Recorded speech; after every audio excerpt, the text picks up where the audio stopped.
I'm Diana Iannarone, and today we're going to change the agenda a little bit. My last video we talked about mothering, the absolute need for good mothering when we're a child, because what it does for us is it creates a self-esteem that makes us know that we're worth something even if we're doing nothing.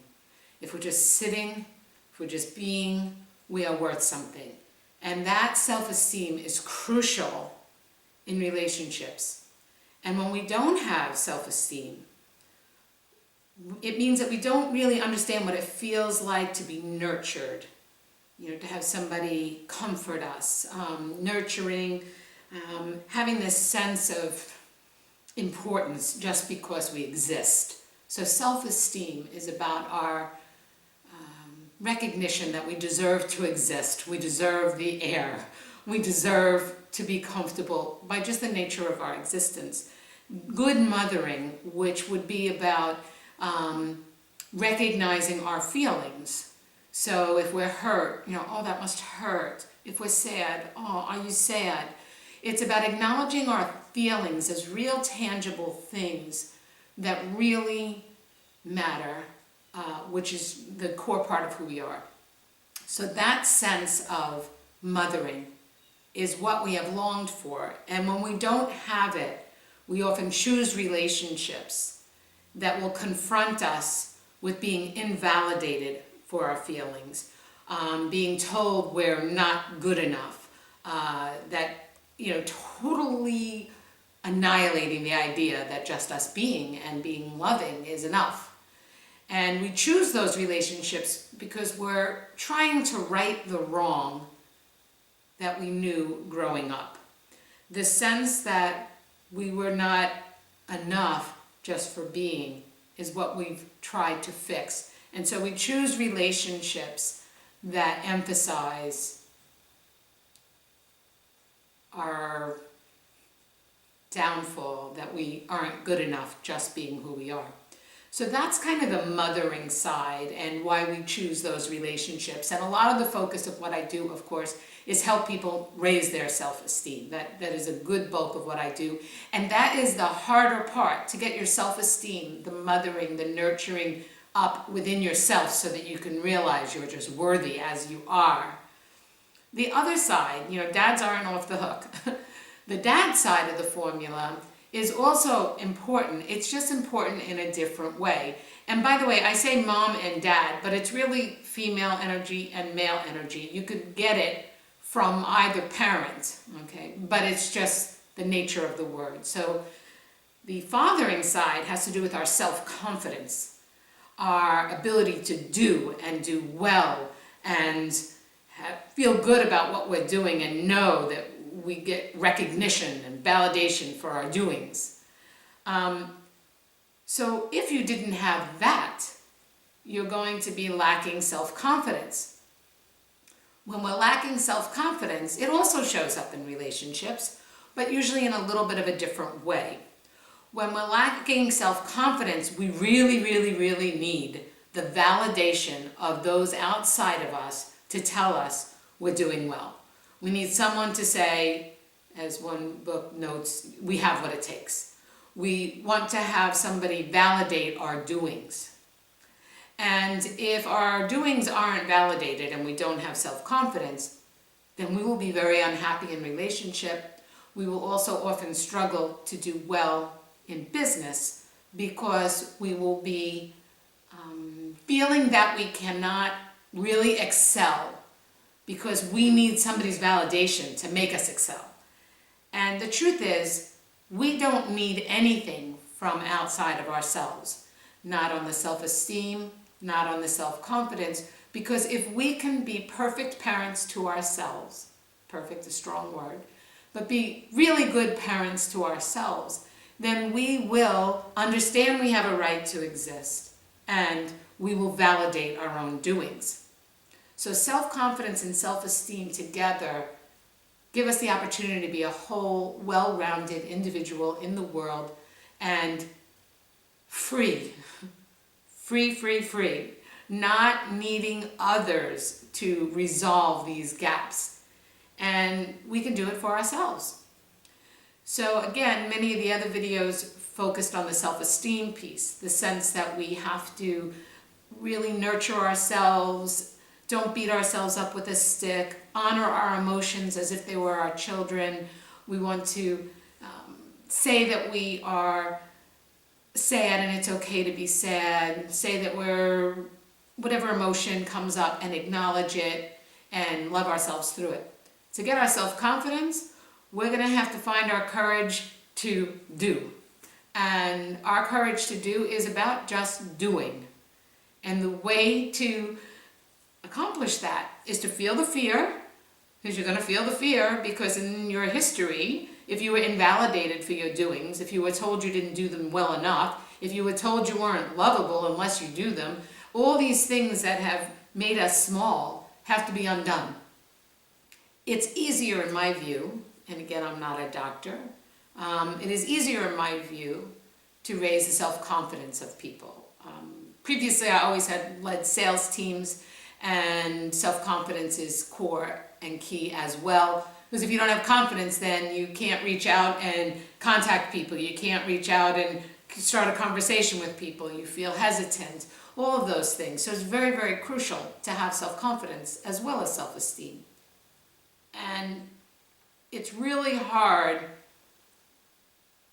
to not have the self-esteem if you want to have the self-confidence. So it's kind of, that's the first order of business. Then we move to the self-confidence and get you going. So if you don't have confidence, then you will be able to be diminished for your doings, and you'll believe that you have to remain small. This morning I was working with a client and I made this statement, and I realized it's, I think, can be impactful to hear. When we don't have self-esteem, we don't think we have a right to exist. When we don't have self-confidence, we don't think we have a right to thrive. And I want to suggest that you have a right to exist and to thrive, and that all of it is possible if you begin to look within yourself and not outside yourself to give those gifts to yourself. It doesn't mean you shouldn't read books or enlist help or get a therapist or a coach. All of those things are ways to get there, but the focus isn't on anyone around you, it's on you alone. Your wholeness comes from inside of you and the acceptance of the entirety of you. So when we've talked about relationships in the past, we've emphasized the abuse in a relationship comes from not having self-esteem. And usually, people that are in abusive situations have a relatively high self-confidence because they are the doers, and the abusers know that they're the doers, but know they'd sell their soul for love. So they leverage the doings. And the person keeps giving more and more and more, hoping that they'll get that love that they've been longing for. So in a relationship where someone doesn't have the confidence, it doesn't mean that it won't be at some level still unfulfilling, because you'll be looking for the validation from the other person. And if they don't give it to you, then you feel unfulfilled. But you can see why that wouldn't work long term, because it's not their job or anybody's job to have you be fulfilled. It's yours. So this is really very simple, and this is going to be a kind of short video because all I really want to say to you at this point is to build your self-confidence, you have to start validating your doings. And depending upon how low your self-confidence is, that might be like, wow, I made the bed really well this morning. Or, wow, I made breakfast and it was really good. But you have to listen to that voice in your head. That voice is either building you up or taking you down. And many times we have the voice of our parents, either what they said or what they didn't say, how they validated us or how they didn't, running like a tape recorder in our head. We have to shut those voices off if they're not serving us and place our own in there as loving parents. So you can do it, you do it well, have faith in yourself, have confidence in yourself, and the courage to pick up that phone and contact whoever you might have to contact to get to the next level in business, to not be sitting in a meeting and think all these great thoughts but be afraid to say them because somebody might reject them or feel negatively, or because you have a thought that it won't be well received. I'm sure in your life, as in most people's life, there's been circumstances where you had a thought where you didn't say it, and then someone did say something similar, and they were validated and praised for what they said, and you sit there and think to yourself, well, why didn't I say that? Well, the reason why you didn't say that is that fear of it not being accepted, or something similar to that. So the other part of the work is to move from, not only do I have a right to exist, but I have a right to thrive. And the way to thrive is to get your doings where you want them to be, to know that you can exude confidence, feel comfort. Many times you'll see people with what looks like an overabundance of confidence. They're really out there and putting on a great show. That does not mean they're confident. When somebody is operating from their ego with a very grandiose nature, that usually doesn't mean they're confident. That means they're covering their lack of confidence with this false sense of self that exudes something that isn't real to them. A true self-confidence is more of a natural confidence, more of a, I don't want to call it an air because that sounds like it's fake, but it's sort of a sense of, I am comfortable in my skin, I feel good about me, I don't think I'm better than anybody else, I don't think anybody is less than me. I will always be saying that to be run more by your spirit side than your ego side is the path to happiness. The ego is some part of you that is necessary at some levels, but if an ego is in control and dominating, you really will have trouble getting where you want to go. And trying to get an ego to kind of turn to a whisper or get in the back seat is not that easy, because it gets louder and stronger if it thinks it's going to be shut down, because it has tried to protect you all your life and keep you okay. But once you can trust yourself fully, you'll have the natural capacity to have the ego be just kind of comfortable and quiet, and you to thrive in your existence, in all that you are.